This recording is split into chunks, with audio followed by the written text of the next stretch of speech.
Hi, it's me again with CorelDraw tips and tricks. Just a little while ago, I made a video on this, and I thought I would explain how you could actually do something else with this. I've created it with this, and I put it back where it was. I mean, I had nudged this out of the way. We'll nudge it back. So that's where it belongs. So I brought an indexing line so I can do it. But this is all grouped together, and you can always tell if it's grouped together because you can move it out of the way and it's saved. So we're going to put it right back.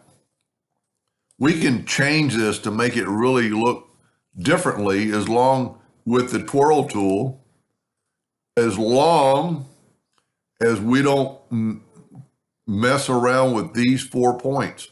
So we could actually make this a little bit bigger. Let's go 3 inches and see. And C3 is not going to grab those 4 points.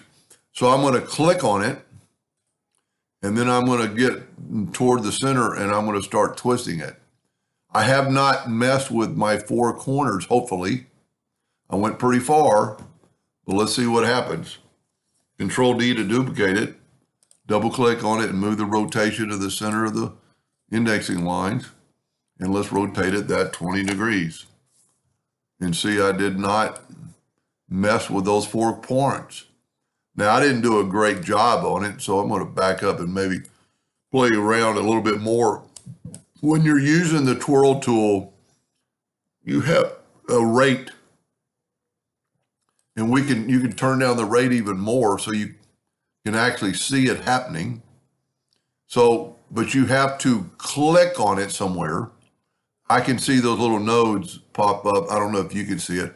And you don't have to be in the middle as long as you don't touch those inner parts. And this time, let's kind of, that's even uglier than the first one.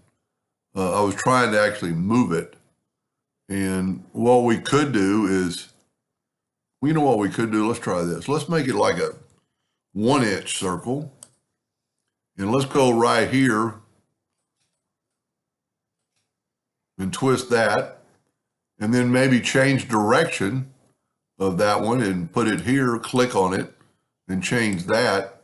See, that's a pretty unique, little pattern, and you can actually start moving it up, and it'll actually take the line up. Now, that's going to get around from being a perfectly round object, but that's a pretty cool looking design in a way. I mean, Control D and make a duplicate. And let's don't do that.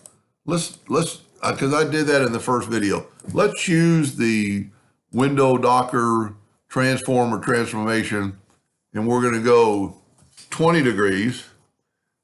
So 20 of them into 360, I need 18, but I've already got one, so I'm going to go 17.